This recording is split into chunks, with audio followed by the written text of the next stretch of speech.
ನಮಸ್ಕಾರ ವೀಕ್ಷಕರೇ, ನಿಮಗೆಲ್ಲರಿಗೂ ನನ್ನ ಯೂಟ್ಯೂಬ್ ಚಾನಲ್ಗೆ ಸ್ವಾಗತ. ತನುವು ನಿನ್ನದು ಮನವು ನಿನ್ನದು ಭಾಗ 5. ಕಾನೂನು ಪ್ರಕಾರ ನಾವಿಬ್ರು ಈಗಲೂ ಗಂಡ ಹೆಂಡತಿಯರು.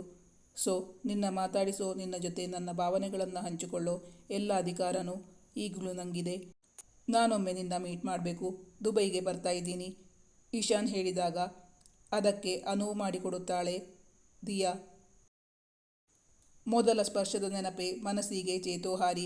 ಆ ಬಳಿಕ ಮದುವೆಯಲ್ಲಿ ತಾಳಿ ಕಟ್ಟುವ ಸಂದರ್ಭದಲ್ಲಿ ಅವನ ಒರಟು ಕೈಗಳ ಬೆರಳುಗಳ ಸ್ಪರ್ಶ ಆದಾಗ ಅವಳ ಮೈ ಪುಳಕಗೊಂಡಿತ್ತು. ಆ ಸಿಹಿ ನೆನಪಿನಿಂದ ಅವಳ ಮುಖದಲ್ಲಿ ಕೆಂಪಿನ ಓಕುಳಿ ಹರಿದಂತಾಯಿತು. ಅಲ್ಲಿ ಬೇರಾರೂ ಇರಲಿಲ್ಲ, ಆದರೂ ಅವಳು ನಾಚಿಕೊಂಡಳು. ತನ್ನನ್ನು ಯಾರಾದರೂ ನೋಡುತ್ತಾರಾ? ಇಲ್ಲ, ಎಲ್ಲರೂ ಅವರವರದೇ ಕೆಲಸಗಳಲ್ಲಿ ಬ್ಯುಸಿಯಾಗಿದ್ದರು. ಅವಳ ಸ್ವರ ಕೇಳಿದಾಗ ಇಶಾನ್ ಮತ್ತೆ, ಹಲೋ ದಿಯಾ, ನಾನು ಹೇಳ್ತಾ ಇರೋದು ಕೇಳಿಸ್ತಾ ಇದೆ ತಾನೇ? ಯಾಕೆ ನನ್ನ ಹತ್ರ ಮಾತಾಡ್ತಾ ಇಲ್ಲ? ನನ್ನ ಮೇಲೆ ತುಂಬ ಕೋಪ ಇದೆ ಅನಿಸುತ್ತೆ. ಸಾರಿ. ಇಶಾನ್ ಮಾಡದ ತಪ್ಪಿಗಾಗಿ ಸಾಕಷ್ಟು ನೋವು, ಅವಮಾನ ಮಾತ್ರವಲ್ಲ, ಶಿಕ್ಷೆಯನ್ನು ಅನುಭವಿಸಿದ್ದ. ಮದುವೆಯ ಮೊದಲ ಕೆಲವೊಂದು ವಿಷಯಗಳನ್ನು ಅವಳ ಬಳಿ ಡಿಸ್ಕಸ್ ಮಾಡಬೇಕೆಂದುಕೊಂಡಿದ್ದ ಇಶಾನ್. ಆದರೆ ಸಹೋದರಿಯರ ನಡುವೆ ನಡೆದ ಬೆಟ್ಸ್ ಕಾರಣದಿಂದಾಗಿ ದಿಯಾ ಯಾವುದೇ ಕಾರಣಕ್ಕೂ ಅವನ ಜೊತೆ ಮಾತುಕತೆ ಮಾಡಲು ಸಿದ್ಧಳಿರಲಿಲ್ಲ. ಮದುವೆಯ ಬಳಿಕ ಅವರಿವರು ಕೇಳುವ 101 ಪ್ರಶ್ನೆಗಳಿಗೆ ಉತ್ತರಿಸಿ ತತ್ತರಿಸಿ ಹೋಗಿದ್ದಳು. ಅಂದು ತಾನು ಅವನೊಂದಿಗೆ ಮಾತಾಡಿದ್ದರೆ ಈ ಮದುವೆಯೇ ನಡೆಯುತ್ತಿರಲಿಲ್ಲವೇನೋ? ತಪ್ಪು ಇಶಾನ್ ಮೇಲೆ ಹಾಕಲು ಮನಸ್ಸಾಗಲಿಲ್ಲ ದಿಯಾಗೆ. ಅವಳಿಗೂ ಈಗ ಅವನ ಬಳಿ ಮಾತಾಡಬೇಕೆನಿಸಿತ್ತು. ನಾನೀಗ ಫಂಕ್ಷನ್ ಅಟೆಂಡ್ ಆಗ್ತಾ ಇದ್ದೀನಿ, sorry for the disturb. Function ಮುಗಿದ ಮೇಲೆ ನೀವೇ ಕಾಲ್ ಮಾಡ್ತೀರಾ ಅಥವಾ ನಾನೇ ಕಾಲ್ ಮಾಡಲಾ? ನನಗೆ ನಿಮ್ಮ ಹತ್ರ ಸ್ವಲ್ಪ ಡಿಸ್ಕಸ್ ಮಾಡೋದಿತ್ತು ಹೇಳಿದ ಇಶಾನ್. ನಮ್ಮ ತಂದೆ ಹತ್ರ ವಿಷಯ ತಿಳಿಸ್ತೀನಿ ಎಂದು ಹೇಳಿ ಕರೆ ಸ್ಥಗಿತಗೊಳಿಸಿದ್ದಳು ದಿಯಾ. ಅವನಲ್ಲಿ ಅಷ್ಟು ಮಾತಾಡಿದ್ದೇ ಅವಳಿಗೆ ಜೀವನೋತ್ಸಾಹ ಜಾಸ್ತಿಯಾದಂತೆನಿಸಿತು. ಜೈಲಿನಿಂದ ಬಂದ ಬಳಿಕ ಅವನು ಮಾನಸಿಕವಾಗಿ ತುಂಬ ನೊಂದುಕೊಂಡಿದ್ದ. ಮನೆಯಿಂದ ಹೊರಗೆ ಬಂದರೆ 100 ಜನ ಕೇಳುವ ಪ್ರಶ್ನೆಗಳಿಗೆ ಉತ್ತರಿಸಬೇಕಾಗಿತ್ತು. ಟಿವಿ ಆನ್ ಮಾಡಿದರೆ ಮಾನಸಿ ಅದರ ಮುಂದೆ ಕುಳಿತು ಸುಳ್ಳು ಸುಳ್ಳು ಸುದ್ದಿಗಳನ್ನು ಪ್ರಚಾರ ಮಾಡುತ್ತಿದ್ದಳು. ತನಗೂ ಅವಳಿಗೂ ದೈಹಿಕ ಸಂಬಂಧ ಇತ್ತು ಎಂದು ಹೇಳುವುದನ್ನು ಕೇಳಿ ಅವನು ನಿಜವಾಗಿಯೂ ಆಘಾತಕ್ಕೊಳಗಾಗಿದ್ದ. ಮನುಷ್ಯರು ತಮ್ಮ ಸ್ವಾರ್ಥಕ್ಕೋಸ್ಕರ ಇಂತಹ ಸುಳ್ಳನ್ನು ಹೇಳುತ್ತಾರಾ? ಮಾನಸಿಗೆ ಸ್ವಲ್ಪವೂ ನಾಚಿಕೆ, ಮಾನ, ಮರ್ಯಾದೆ ಯಾವುದೂ ಇಲ್ಲ ಎನಿಸಿತು ಇಶಾನ್ಗೆ. ತಂದೆ ಮತ್ತು ಮಾಧವ್ ಅಂಕಲ್ ಮಧ್ಯೆ ಇದ್ದ ಬಿಸ್ನೆಸ್ನ ಮಿಸ್ಅಂಡರ್ಸ್ಟ್ಯಾಂಡಿಂಗ್ ಈ ರೀತಿ ದ್ವೇಷಕ್ಕೆ ತಿರುಗುತ್ತದೆ ಎಂದು ಅವನು ಅಂದುಕೊಂಡಿರಲಿಲ್ಲ. ತಮ್ಮ ದ್ವೇಷ ಸಾಧನೆಗಾಗಿ ಮಾಧವ್ ಅಂಕಲ್ ಕುಟುಂಬದವರು ಇಷ್ಟು ಕೀಳುಮಟ್ಟಕ್ಕೆ ಇಳಿಯುತ್ತಿದ್ದಾರೆ ಎಂದು ಕನಸಲ್ಲೂ ಅಂದುಕೊಂಡಿರಲಿಲ್ಲ ಇಶಾನ್ ಕುಟುಂಬದವರು. ಆ ವಿಷಯವನ್ನು ದಿಯಾಗೆ ಸ್ಪಷ್ಟಪಡಿಸಲೇಬೇಕಾಗಿತ್ತು ಇಶಾನ್. ಆ ಬಳಿಕ ತಮ್ಮಿಬ್ಬರ ಮುಂದಿನ ಜೀವನದ ಬಗ್ಗೆಯೂ ಒಂದು ನಿರ್ಧಾರಕ್ಕೆ ಬರಬೇಕಾಗಿತ್ತು. ಅದಕ್ಕಾಗಿ ಆದಷ್ಟು ಬೇಗ ದಿಯಾಳನ್ನು ಮೀಟ್ ಮಾಡಬೇಕೆಂದು ಈ ನಿರ್ಧಾರಕ್ಕೆ ಬಂದಿದ್ದ ಇಶಾನ್ಗೆ ಇಷ್ಟು ಬೇಗ ಬೇಲ್ ಸಿಗಲು ಕಾರಣವಿತ್ತು. ಮೊದಲನೇ ಕಾರಣ, ಅವರು ಪ್ರತಿಷ್ಠಿತ ಲಾಯರ್ ರಾಜೀವ್ ಅವರ ಮೂಲಕ ಬೇಲ್ಗೆ ಅಪ್ಲೈ ಮಾಡಿದ್ದು. ಇನ್ನೊಂದು, ಮಾನಸಿ ಇಶಾನ್ ಜೊತೆ ತನಗೆ ದೈಹಿಕ ಸಂಬಂಧ ಏರ್ಪಟ್ಟಿದೆ ಎಂದು ಸುಳ್ಳು ಸುದ್ದಿ ಹಬ್ಬಿಸಿದ್ದು. ಅದಕ್ಕೆ ಬೇಕಾದ ದಾಖಲೆ ಒದಗಿಸಲು ಮಾನಸಿ ಕಡೆಯವರು ವಿಫಲರಾಗಿದ್ದು ಮಾತ್ರವಲ್ಲ, ಅವರಿಬ್ಬರಿಗೂ ಮದುವೆ ಆಗಿರಲಿಲ್ಲ, ಲಿವ್ ಇನ್ ರಿಲೇಷನ್ನಲ್ಲಿ ಇದ್ದೆವು ಎಂದು ಹೇಳಲು ಕೂಡ ಅವರ ಬಳಿ ಯಾವುದೇ ಅಗತ್ಯ ದಾಖಲೆಗಳೂ ಇರಲಿಲ್ಲ. ಮಾನಸಿ ಒಂದು ಸುಳ್ಳನ್ನು ಸತ್ಯ ಮಾಡಲು 100 ಸುಳ್ಳು ಹೇಳಿದರೂ ಸಾಧ್ಯವಾಗದೇ ಇದ್ದಿದ್ದು. ಈ ಎಲ್ಲ ಕಾರಣಗಳಿಂದಾಗಿ ಅವರ ಪರ ಕೇಸ್ ತೆಗೆದುಕೊಂಡಿದ್ದ ಲಾಯರ್ ಮಾನಸಿ ಮತ್ತು ಮಾಧವ್ ಅವರಿಗೆ ಛೀಮಾರಿ ಹಾಕಿ ತಮಗೆ ಈ ಕೇಸ್ ಮುಂದುವರಿಸಲು ಸಾಧ್ಯವಿಲ್ಲ ಎಂದು ಹಿಂದೆ ಬಂದಿದ್ದರು. ಆ ಲಾಯರ್ ಅವರಿಗೊಂದು ಒಳ್ಳೆಯ ಸಲಹೆಯನ್ನು ಕೊಟ್ಟಿದ್ದರು. ಅದೇನೆಂದರೆ, ನೀವು ಇಶಾನ್ ಕುಟುಂಬದವರೊಂದಿಗೆ ಮನಸ್ತಾಪ ಮಾಡುವುದರ ಬದಲಾಗಿ ರಾಜಿ ಸಂಧಾನ ಮಾಡಿ ಮಾತುಕತೆ ಮೂಲಕ ಸಮಸ್ಯೆಯನ್ನು ಬಗೆಹರಿಸಿಕೊಳ್ಳಲು ಪ್ರಯತ್ನಪಡಿ. ಹೇಗಾದರೂ ಮಾಡಿ ಇಶಾನ್ ಮನವೊಲಿಸಿ ನಿಮ್ಮ ಮಗಳ ಜೊತೆ ಇಶಾನ್ ಮದುವೆ ಮಾಡೋಕೆ ಸಾಧ್ಯ ಆಗುತ್ತಾ ಅಂತ ಟ್ರೈ ಮಾಡಿ. ಆದರೆ ಅವರಿಗೆ ಈಗಾಗಲೇ ಮದುವೆಯಾಗಿದೆ, ಆ ಮದುವೆ ಊರ್ಜಿತವಾಗಿದೆ. ಆ ಹುಡುಗಿ ದಿಯಾ ಕೈಯಲ್ಲಿ ಇಶಾನ್ಗೆ ಡೈವೋರ್ಸ್ ಕೊಡೋಕೆ ಹೇಳಿ. ಮ್ಯೂಚುವಲ್ ಕನ್ಸೆಂಟ್ ಆದರೆ ಬೇಗ ಡೈವೋರ್ಸ್ ಸಿಗುತ್ತೆ ಎಂದು ಮಾಧವ್ ಅವರಿಗೆ ಬೋಧಿಸಿದ್ದರು. ಈಗ ಮಾಧವ್ ಅವರಿಗೂ ಪರಿಸ್ಥಿತಿಯ ಅರಿವಾಗಿತ್ತು. ಅವರು ರಾಜಿ ಸಂಧಾನಕ್ಕೆ ಪ್ರಯತ್ನ ಪಡುತ್ತಿದ್ದರು. ಈಗ 2 ದಿನಗಳ ಹಿಂದೆ ಖುದ್ದು ಮಾಧವ್ ಅವರೇ ಇಶಾನ್ ಅವರ ಮನೆಗೆ ಬಂದು, ನಾವು ದಿನಕರ್ ಅವರ ಮನೆಗೆ ಹೋಗಿ ನಮ್ಮ ಮಗಳು ಮಾನಸಿ ಮತ್ತು ಇಶಾನ್ಗೆ ಮದುವೆ ಮಾಡಿಸುವ ಬಗ್ಗೆ ಮಾತುಕತೆ ಮಾಡ್ತಾ ಇದ್ದೀವಿ. ನಿಮ್ಮ ಮಗಳ ಮದುವೆ ದಿನ ತುಂಬ ಗಲಾಟೆ ಆಯ್ತಲ್ಲ, ಅದರಿಂದ ನಿಮಗೂ ತುಂಬ ಅವಮಾನ ಆಗಿದೆ. ನೀವು ಸಮಾಜದಲ್ಲಿ ಪ್ರತಿಷ್ಠಿತ ವ್ಯಕ್ತಿಗಳು, ನಿಮಗೆ ನಿಮ್ಮದೇ ಆದ ಗೌರವ, ಸ್ವಾಭಿಮಾನ ಎಲ್ಲವೂ ಇದೆ. ಒಂದು ವೇಳೆ ನಿಮ್ಮ ಹುಡುಗಿ ದಿಯಾ ಇಶಾನ್ ಜೊತೆ ಸಂಸಾರ ಮಾಡ್ತೀನಿ ಅಂತ ಆ ಮನೆಗೆ ಹೋದ್ರೂ ನೆಮ್ಮದಿಯಾಗಿ ಸಂಸಾರ ಮಾಡೋಕೆ ಸಾಧ್ಯ ಇಲ್ಲ. ನಿತ್ಯ ದುಃಖ, ನೋವು, ಸಂಕಟ ಅನುಭವಿಸೋ ಬದಲಾಗಿ ನಿಮ್ಮ ಹುಡುಗಿ ಹತ್ತಿರ ಡೈವೋರ್ಸ್ ಕೊಡೋಕೆ ಹೇಳಿ ನಿಮ್ಮ ಮಗಳಿಗೆ ಬೇರೆ ಮದುವೆ ಮಾಡಿಸಿ, ಆಗ ಪ್ರಕರಣ ಸುಖಾಂತವಾಗುತ್ತೆ ಎಂದು ತಿಳಿಸಿರುವುದಾಗಿ ಹೇಳಿದ್ದರು. ಇಂದು ದಿನಕರ್ ಅವರು ಕೂಡ ಕಾಲ್ ಮಾಡಿ ಮನೋಹರ್ ಅವರಿಗೆ ಆ ವಿಷಯವನ್ನು ಸ್ಪಷ್ಟಪಡಿಸಿದ್ದರು. ನಿಮಗೆ ಅನುಕೂಲ ಆಗುತ್ತೆ ಅಂದರೆ ನಮ್ಮ ಹುಡುಗಿ ಕೈಯಲ್ಲಿ ಡೈವೋರ್ಸ್ ನೋಟಿಸು ಕಳಿಸ್ತೀವಿ ಎಂದು ದಿನಕರ್ ಅವರು ಹೇಳಿದಾಗ ಇಶಾನ್ಗೆ ಚಿಕ್ಕಮಟ್ಟಿನ ಆಘಾತವಾಗಿತ್ತು. ಅದಕ್ಕಾಗಿ ಅವನು ಇಂದು ದಿಯಾಗೆ ಕರೆ ಮಾಡಿದ್ದ. ಅದ್ದೂರಿಯಾದ ಸಮಾರಂಭ ಮುಗಿಯುವ ವೇಳೆಗೆ ಎಲ್ಲರೂ ಸುಸ್ತಾಗಿದ್ದರು. ಅಂದು ತಂದೆಯ ಬಳಿ ವಿಷಯ ಪ್ರಸ್ತಾಪ ಮಾಡಲು ಸಾಧ್ಯವಾಗಲಿಲ್ಲ ದಿಯಾಗೆ. ಇತ್ತ ಇಶಾನ್ ಅವಳಿಂದ ಕರೆ ಬರಬಹುದು ಎಂದು ನಿರೀಕ್ಷಿಸಿದ್ದ. ಅವನಿಗೆ ತುಂಬ ನಿರಾಸೆಯಾಗಿತ್ತು. ಮರುದಿನ ಬೆಳಗ್ಗೆ ದಿಯಾ ತಂದೆಗೆ ವಿಷಯ ತಿಳಿಸಿದ್ದಳು. ನಾನು ಮೊದಲು ಅಣ್ಣನ ಹತ್ರ ಮಾತಾಡ್ತೀನಿ, ಆಮೇಲೆ ಇಶಾನ್ಗೆ ಕರೆ ಮಾಡ್ತೀನಿ, ಮಗಳ ಬಳಿ ಹೇಳಿದರು ದಿವಾಕರ್. ಅಣ್ಣ ತಮ್ಮ ಇಬ್ಬರು 1 ಗಂಟೆಗಳ ಕಾಲ ಸುದೀರ್ಘವಾಗಿ ಚರ್ಚೆ ನಡೆಸಿದ್ದರು. ಇಷ್ಟೆಲ್ಲ ರದ್ದಾಂತವಾದ ಮೇಲೆ ತಮ್ಮ ಮಗಳು ಆ ಮನೆಯಲ್ಲಿ ಸುಖವಾಗಿ ಬಾಳಲು ಸಾಧ್ಯವೇ ಇಲ್ಲ ಎಂಬುದು ದಿವಾಕರ್ ಅವರ ಅಭಿಪ್ರಾಯವಾಗಿತ್ತು. ಅವರಿಗೆ ಯಾವುದೇ ಕಾರಣಕ್ಕೂ ಇಶಾನ್ ಮನೆಗೆ ತಮ್ಮ ಮಗಳನ್ನು ಕಳುಹಿಸುವ ಮನಸ್ಸೇ ಇರಲಿಲ್ಲ.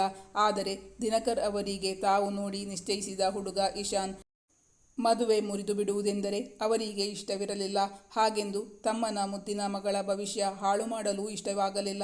ಈಗಾಗಲೇ ತಾವು ಸರಿಯಾಗಿ ತಿಳಿಯದೆ ಮದುವೆ ಮಾಡಿಸಿ ಮಗಳ ಬಾಳು ಹಾಳು ಮಾಡಿದೆ ಎಂದು ತಮ್ಮನ ಪತ್ನಿಗೆ ತಮ್ಮ ಮೇಲೆ ಅಸಮಾಧಾನವಿದೆ ಎಂದು ಅರಿತಿದ್ದ ದಿನಕರ್ ಅವರು ತಾವು ಹಠ ಮಾಡುವುದರಲ್ಲಿ ಅರ್ಥವಿಲ್ಲ ಎನಿಸಿ ಅಂತಿಮ ನಿರ್ಣಯವನ್ನು ತಮ್ಮನಿಗೆ ಬಿಟ್ಟುಕೊಟ್ಟರು.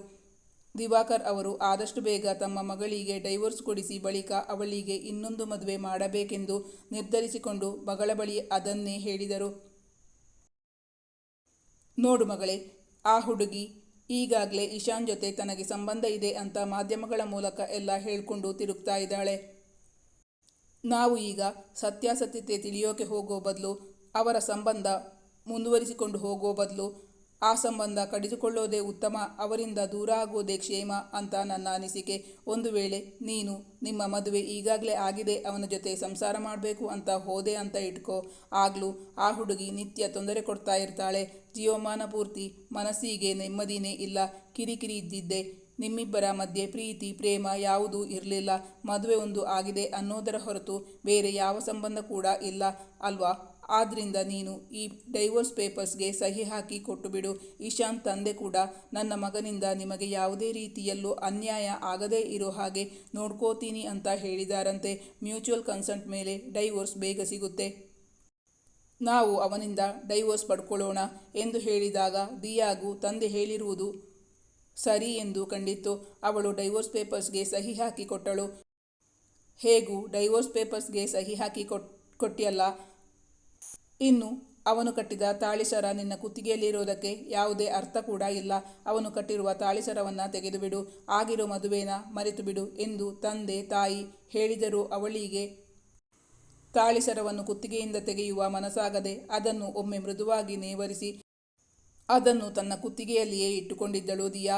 ಮನುಷ್ಯ ತಾನೊಂದು ಬಗೆದರೆ ದೈವ ಇನ್ನೊಂದು ಬಗೆದಿತ್ತು. ಅವರಿಬ್ಬರ ಸಂಬಂಧ ಅಷ್ಟು ಬೇಗ ಮುರಿದು ಬೀಳುವಂಥದ್ದಾಗಿರಲಿಲ್ಲ. ಇತ್ತ ಇಶಾನ್ ಪತ್ನಿ ದಿಯಾಳ ಕರೆಗಾಗಿ ಕಾತರದಿಂದ ಕಾಯುತ್ತಾ ಕುಳಿತಿದ್ದ. ಆದರೆ ಅವಳಾಗೆ ಅವನಿಗೆ ಕರೆ ಮಾಡಿರಲಿಲ್ಲ. ತಂದೆಯ ಬಳಿ ವಿಷಯ ತಿಳಿಸಿದ್ದಳು. ಇಶಾನ್ ದಿಯಾಳ ಬಳಿ ಮಾತಾಡಿ 2 ದಿನಗಳಾದರೂ ಅವಳಿಂದ ಕರೆ ಬಂದಿರಲಿಲ್ಲ. ಅವಳ ತಂದೆಯೂ ಕಾಲ್ ಮಾಡಿರಲಿಲ್ಲ. ಇಶಾನ್ಗೆ ಇನ್ನು ಕಾಯಲು ಸಾಧ್ಯವಿಲ್ಲ ಎನಿಸಿತು. ಅವನಾಗಿ ದಿವಾಕರ್ಗೆ ಕಾಲ್ ಮಾಡಲಿಲ್ಲ. ದಿವಾಕರ್ ಅವರಿಗೆ ಅಂದಿನ ಕಹಿ ಘಟನೆ ಮರೆಯಲು ಸಾಧ್ಯವೇ ಆಗುತ್ತಿಲ್ಲ. ಮಗಳಿಗೆ ತಾಳಿ ಕಟ್ಟಿ ಅಳಿಯನಾಗಿದ್ದಾನೆ. ಆದರೆ ಅಂದು ಆದ ಅವಮಾನ, ನೋವು, ದುಃಖವನ್ನು ಮರೆಯಲು ಸಾಧ್ಯವೇ ಇಲ್ಲ. ತಮ್ಮ ಮಗಳ ಬಾಳು ಹಾಳು ಮಾಡಿದವನು, ಇನ್ನೊಂದು ಹೆಣ್ಣಿನೊಂದಿಗೆ ಸಂಬಂಧ ಬೆಳೆಸಿ ತಮ್ಮ ಮಗಳನ್ನು ಮದುವೆಯಾದವನು ಎಂಬುದು ಅವರ ಅಭಿಪ್ರಾಯವಾಗಿತ್ತು. ಅವನ ಬಳಿ ಮಾತಾಡುವ ಮನಸ್ಸಿಲ್ಲ ದಿವಾಕರ್ಗೆ. ಅಪ್ಪ, ಇಶಾನ್ ಅವರಿಗೆ ಕಾಲ್ ಮಾಡಿದ್ರಾ? 2 ದಿನ ಆಯ್ತಲ್ಲ, ಯಾವಾಗ ಕಾಲ್ ಮಾಡಿ ತಿಳಿಸ್ತೀರಿ ಅಂತ ಹೇಳಿದ್ರು. ಅವರು ಒಮ್ಮೆ ನಮ್ಮನ್ನು ಭೇಟಿ ಆಗಬೇಕಂತೆ, ತುಂಬ ಮಾತಾಡೋದಿದೆ ಅಂತ ಹೇಳಿದರು ಎಂದು ದಿಯಾ ಹೇಳಿದಾಗಲೂ ನನಗೆ ಕಾಲ್ ಮಾಡೋಕ್ಕೆ ಪುರ್ಸೊತ್ತಾಗಲಿಲ್ಲ ಪುಟ್ಟ. ಇವತ್ತು ಹೋಟೆಲ್ಗೆ ಹೋದ್ಮೇಲೆ ಅಲ್ಲಿಂದಲೇ ಕಾಲ್ ಮಾಡಿ ಮಾತಾಡ್ತೀನಿ, ಆಮೇಲೆ ನಿಂಗೆ ವಿಷಯ ತಿಳಿಸ್ತೀನಿ ಎಂದು ಹಾರಿಕೆಯ ಉತ್ತರ ಕೊಟ್ಟು ತಪ್ಪಿಸಿಕೊಂಡಿದ್ದರು ದಿವಾಕರ್. ಹೇಗೂ ಮಗಳ ಬಳಿ ಡೈವೋರ್ಸ್ ಪೇಪರ್ಸ್ಗೆ ಸಹಿ ಹಾಕಿಸಿ ಅದನ್ನು ಅಣ್ಣನಿಗೆ ಕಳುಹಿಸಿಕೊಟ್ಟಾಗಿದೆ. ಇನ್ನು ಅವನ ಬಳಿ ಮಾತಾಡುವ ಅವಶ್ಯಕತೆ ಇಲ್ಲ ಎಂಬುದೇ ದಿವಾಕರ್ ಅವರ ಅಭಿಪ್ರಾಯವಾಗಿತ್ತು. ಆದರೆ ಇಶಾನ್, ಅವನು ಬಿಡುವ ಅಸಾಮಿ ಆಗಿರಲಿಲ್ಲ. ಅವನು ದಿಯಾಗೆ ತಾಳಿ ಕಟ್ಟಿ ಅವಳನ್ನು ತನ್ನ ಧರ್ಮಪತ್ನಿಯನ್ನಾಗಿ ಮಾಡಿಕೊಂಡಿದ್ದಾನೆ. ಹೌದು, ಮದುವೆಯ ದಿನ ಅಹಿತಕರ ಘಟನೆಗಳು ನಡೆದಿವೆ. ಆದರೆ ಡೈವೋರ್ಸ್ ಸಿಗುವವರೆಗೂ ಅವರಿಬ್ಬರು ಪತಿಪತ್ನಿಯರೇ ತಾನೆ. ಅವನಿಗೆ ಅವಳ ಮೇಲೆ ಸಂಪೂರ್ಣವಾದ ಅಧಿಕಾರವಿದೆ ಎಂಬುದು ಅವನ ಅಭಿಪ್ರಾಯವಾಗಿತ್ತು. ಮಾತ್ರವಲ್ಲ, ಅದು ಸತ್ಯವೇ ಅಲ್ಲವೇ? ಮತ್ತೆ 2 ದಿನ ಕಾದು ನೋಡಿದ ಇಶಾನ್ ಅಂದು ಮಧ್ಯಾಹ್ನ 11 ಗಂಟೆ ಸುಮಾರಿಗೆ ದಿಯಾಗೆ ಕರೆ ಮಾಡಿದ್ದ. ಅಂದು ಪಾರ್ಟಿ ದಿನ ಅವನು ಕಾಲ್ ಮಾಡಿದ್ದು. ಆ ಬಳಿಕ ಅವನಿಂದು ಕಾಲ್ ಮಾಡಿ ಅವಳಿಗೆ ತೊಂದರೆ ಕೊಟ್ಟಿರಲಿಲ್ಲ. ತಂದೆ ಕಾಲ್ ಮಾಡಿ ಮಾತಾಡುತ್ತಾರೆ ಎಂದು ಹೇಳಿದ್ದಳು ದಿಯಾ. ಬಹುಶಃ ತಂದೆ ಇಶಾನ್ ಜೊತೆ ಮಾತಾಡಿಲ್ಲ ಎಂದು ಅರಿವಾಗಿತ್ತು ದಿಯಾಗೆ. ಕರೆ ಸ್ವೀಕರಿಸಲೋ ಬೇಡವೋ ಗೊತ್ತಾಗುತ್ತಿಲ್ಲ. ಕೊನೆಗೂ ಇಶಾನ್ನ ಕರೆ ಸ್ವೀಕರಿಸಿದ್ದಳು ದಿಯಾ. ಹಲೋ. 1 ನಿಮಿಷ ದೀರ್ಘ ಮೌನದ ಬಳಿಕ ಅತ್ತಲಿಂದ ಸ್ವರ ಕೇಳಿಸಿತು. ಹಲೋ ದಿಯಾ, ನಿಮ್ಮ ತಂದೆ ಹತ್ರ ಮಾತಾಡಬೇಕು ಅಂತ ಹೇಳಿದ್ಯಲ್ಲ. ನಾನು ಕಾಲ್ ಮಾಡಿದರೆ ಅವರು ಪಿಕ್ ಮಾಡ್ತಾ ಇಲ್ಲ. ಹೌದು, ಅಂದಿನ ಕಹಿ ಘಟನೆ ಮರೆಯೋಕೆ ಸಾಧ್ಯ ಇಲ್ಲ. ನಾನು ಕಾಲ್ ಮಾಡ್ತಾ ಇರೋದು ಅಂತ ಗೊತ್ತಾಗಿದೆಯೋ ಇಲ್ವೋ ಗೊತ್ತಿಲ್ಲ. ಮೆಸೇಜ್ ಕೂಡ ಕಳುಹಿಸಿದ್ದೀನಿ. ಆದರೂ ಯಾವುದೇ ಉತ್ತರ ಬರ್ತಾ ಇಲ್ಲ. ಬಹುಶಃ ನಿಮ್ಮ ತಂದೆ ಅವರಿಗೆ ನಮ್ಮ ಮೇಲೆ ತೀವ್ರ ಅಸಮಾಧಾನ ಇರಬಹುದು. ಕಾರಣ ಏನು ಅಂತ ಗೊತ್ತಿಲ್ಲ. ನೀನು ನನ್ನ ಕಾಲ್ ರಿಸೀವ್ ಮಾಡಿದ್ದಕ್ಕೆ ಥ್ಯಾಂಕ್ ಯು. ಕಾನೂನು ಪ್ರಕಾರ ನಾವಿಬ್ಬರು ಈಗಲೂ ಪತಿ ಪತ್ನಿಯರು. ಸೊ ನಿನ್ನ ಮಾತಾಡಿಸುವ, ನಿನ್ನ ಜೊತೆ ನನ್ನ ಭಾವನೆಗಳನ್ನು ಹಂಚಿಕೊಳ್ಳುವ ಎಲ್ಲ ಅಧಿಕಾರವೂ ನನಗೆ ಈಗಲೂ ಇದೆ. ನಾನು ಒಮ್ಮೆ ನಿನ್ನ ಮೀಟ್ ಮಾಡಬೇಕು ಅಂತ ದುಬೈಗೆ ಬಂದಿದ್ದೀನಿ. ನಾವಿಬ್ಬರು ಎಲ್ಲಿ ಮೀಟ್ ಮಾಡೋಣ ಅಂದರೆ ಅಲ್ಲಿಗೆ ಬರ್ತೀನಿ ಹೇಳಿದ ಇಶಾನ್. ಅವಳು ತಮ್ಮ ಹೋಟೆಲ್ಗೆ ಅವನನ್ನು ಆಹ್ವಾನಿಸಿದ್ದಳು. ದಿಶಾ ರೆಸ್ಟೋರೆಂಟ್ ಅಲ್ಲಿ ಅವರಿಬ್ಬರು ಭೇಟಿಯಾದ ಸಂದರ್ಭದಲ್ಲಿ ದಿವಾಕರ್ ಅವರು ಬೇರೆ ಕೆಲಸ ನಿಮಿತ್ತ ಹೋಗಿದ್ದರಿಂದ ಅಲ್ಲೇ ಅವರಿಬ್ಬರು ಭೇಟಿಯಾಗುವುದು ಸೂಕ್ತ ಎನಿಸಿ ಅವನನ್ನು ಅಲ್ಲಿಗೆ ಆಹ್ವಾನಿಸಿದ್ದಳು Diya. Once again thank you ಎಂದು ಹೇಳಿ ಅವನು ಕರೆ ಸ್ಥಗಿತಗೊಳಿಸಿದ್ದ. ಅವರಿಬ್ಬರ ಮದುವೆಯಾಗಿ ಸರಿಸುಮಾರು 1 ತಿಂಗಳ ಮೇಲಾಗಿತ್ತು. ಆ ಕಹಿ ಘಟನೆಯ ಬಳಿಕ ಮೊದಲ ಬಾರಿ ಭೇಟಿಯಾಗುತ್ತಿದ್ದಾರೆ ದಿಯಾ ಮತ್ತು ಇಶಾನ್. ವೀಕ್ಷಕರೇ, ನನ್ನ ಕತೆ ನಿಮಗೆ ಇಷ್ಟವಾಗಿದ್ದಲ್ಲಿ ನನ್ನ ಚಾನಲನ್ನು ಸಬ್ಸ್ಕ್ರೈಬ್ ಮಾಡಿ, ಕಮೆಂಟ್ ಮಾಡಿ ಮತ್ತು ಲೈಕ್ ಮಾಡಿ. Thank you for watching.